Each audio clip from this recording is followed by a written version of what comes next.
Bautismo de fuego por Frank Duff. Capítulo 22.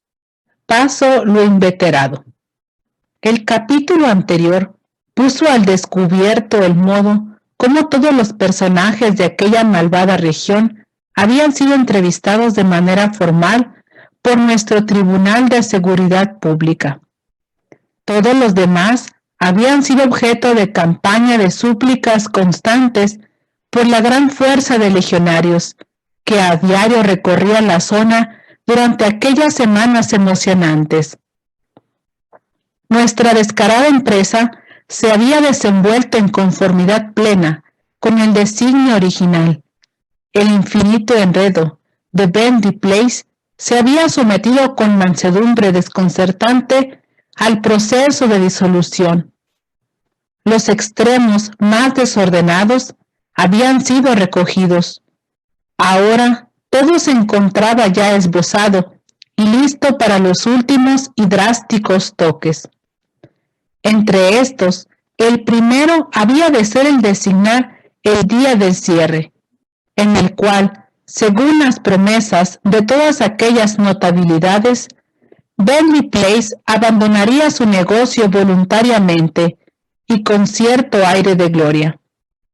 Por espacio de una semana habíamos estado discutiendo cuál había de ser el día.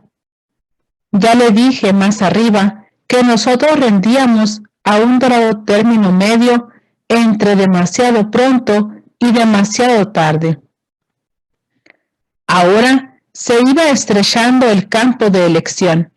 El plazo era entre el lunes, el martes o el miércoles de la tercera y última semana de la misión. Sentíamos que el lunes era demasiado pronto. Temíamos que el miércoles se apresurasen mucho las cosas, y por eso quedaba en medio el martes. Así pues, el martes fue el día señalado.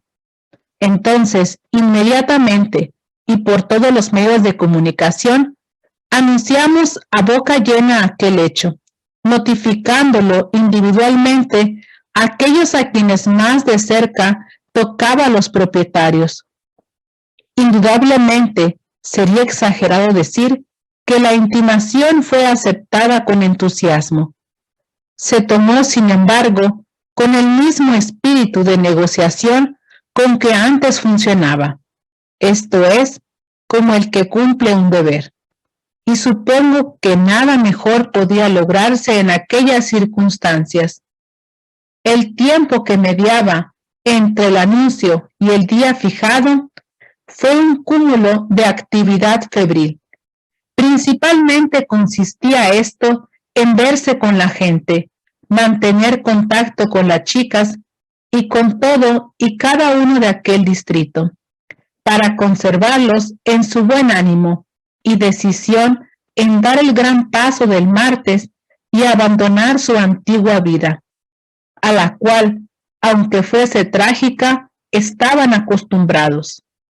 Además, la nueva vida habría de resultarles algo más que nueva.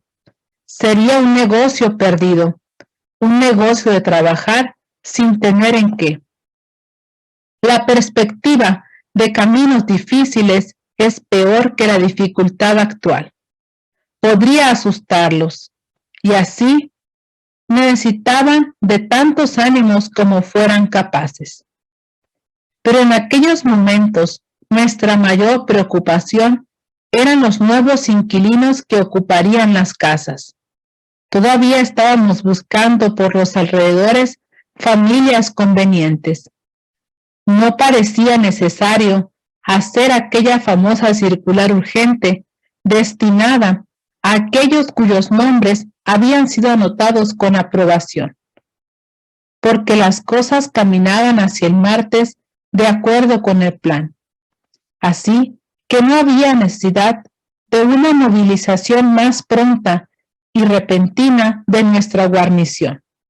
Pero había que solucionar un punto muy especial de todo aquel negocio. Era la compra de mobiliario para los nuevos ocupantes, la mayoría de los cuales no tenían mueble alguno, y así fuimos a la casa de propietarios para tratar acerca de esto. Nos fue de mucha ayuda Santiago Corley. Era el hijo mayor de la señora Corley. Le ayudaba en la dirección de la propiedad y hacía negocio como vendedor de barato. Y hasta tanto llegaba la previsión comprensiva de Bentley Place para comodidad y conveniencia de sus patronos varones. Estos últimos podían aún colocar sus apuestas mientras permanecían allí. Santiago era rudo, pero estaba muy lejos de ser un mal carácter. Su actitud estaba de acuerdo con la adoptada por su madre. Se conformó con nosotros y se quedó en mitad del camino respecto a nuestra proposición de comprarle el mobiliario de sus casas. No recuerdo con precisión el precio que nos puso, pero en cuanto puedo recordar, la suma era de unas 100 libras esterlinas. Aquello era, desde nuestro punto de vista, una ganga, a la cual hay que añadir desde luego el hecho de que el señor McCarron había accedido a firmar el cheque. Creo que fue el lunes de la primera semana, o sea, la víspera del día del cierre, cuando sucedió algo notable, demasiado notable para encerrarlo en la palabra coincidencia. Había estado yo dando una gran vuelta en bicicleta para recorrer las habitaciones matrimoniales en aquellas fondas, y con el propósito de entrevistarme con algunos designados como voluntarios para tomar cuartos que podían quedar vacantes en Bentley Place. Precisamente volvía yo de una fonda situada en la calle Bridgefoot y cruzaba el río por el puente de la calle Wine Tavern, cuando vi la alta figura del padre Fidel Griffin, que se dirigía hacia su iglesia, siempre erróneamente llamada de Adán y Eva. Me encontraba ya en el límite extremo de la prisa y no quería pararme por nada ni por nadie. Pero el buen padre era para mí cosa distinta, y así di la vuelta y me fui en dirección a él. Era el guardián de los franciscanos, y sus favores con nosotros habían sido considerables. Recordarán los lectores el modo como nos dieron al padre Felipe tan pronto como lo pedimos para los primeros ejercicios espirituales, dificultosísimos y que hicieron época, y fueron el manantial de la corriente de prodigios que hacía 3 años habían estado floreciendo. El padre Felipe dio los primeros 4 ejercicios, de los que después siguieron el padre Antonio y el mismo padre Fidel habían dado algunos. Siempre estuvieron prontos a la más pequeña señal nuestra, y eso lo digo sin exageración. Tal actitud merecía algo más que una señal de aprobación, y ahora precisamente una recompensa conveniente se la íbamos a proporcionar nosotros, o por lo menos seríamos los intermediarios. ¿Acaso fuera la cosa que más querían? Y así fue. Se hallaban muy necesitados de un local para la sacristía que formaba parte de su plan de reconstrucción, entonces ya completado.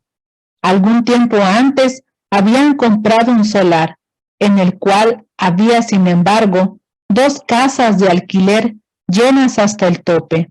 No había duda de que en el proyecto había parecido cosa fácil de encontrar acomodo para las familias comprendidas allí, pero no era tan sencillo como parecía. Ya antes he hablado del hambre de habitaciones. Nada sabía yo de esto cuando me dirigí hacia el padre Fidel y paré mi bicicleta en la curva. Después de cambiar un saludo, hablamos de los sucesos del día. Escuchó pasmado de admiración. Todo le cogía de nuevas. Siguió luego este diálogo. Padre, ¿sabe usted lo que estoy haciendo precisamente ahora? Seguramente que no hace usted cosa buena. Bueno, pues va a quedar sorprendido. Voy buscando por estos alrededores algunos inquilinos. ¿Buscando inquilinos? Está usted bromeando. Y se lo expliqué. Cuando recibió toda la dosis, varias veces tragó saliva. Luego se dirigió a mí con un tono de voz como el que adoptáis cuando suplicáis por vuestra propia vida o por la vida de vuestros hijos. Sencillamente usted no se da cuenta de que yo precisamente soy el hombre que trata de regalar inquilinos, multitud de ellos, precisamente allí, en el pasadizo de Rosemary. Ya me voy quedando calvo de tanto buscar habitaciones para ellos y no puedo encontrarlas. Casi he venido a hacerme un inquilino de las escaleras del ayuntamiento, pidiendo acomodación y siempre me dicen que no pueden ayudarme. Véngase usted conmigo ahora mismo y le voy a dar 2 casas atiborradas de familias. Fue sorprendente. Nos dirigimos al pasadizo Rosemary, como 282 metros más allá, y vimos la gente en cuestión. Tenían sus dudas acerca de la clase de acomodo que se les había preparado, pero después de todo, acabaron por aceptarlo. Les dije que inmediatamente prepararan sus cosas para el traslado, porque sus nuevas viviendas estarían listas. Por lo menos así lo deseábamos fervientemente en 1 o 2 días. Por esta asociación de circunstancias, las casas del pasadizo Rosemary quedaron vacantes y fueron derrumbadas y se construyó la nueva sacristía. Todo esto constituye un caso impresionante de círculo cerrado, ya que los franciscanos habían ayudado a comenzar algo que, al fin, dando la vuelta, les ayudó a ellos de manera sensacional.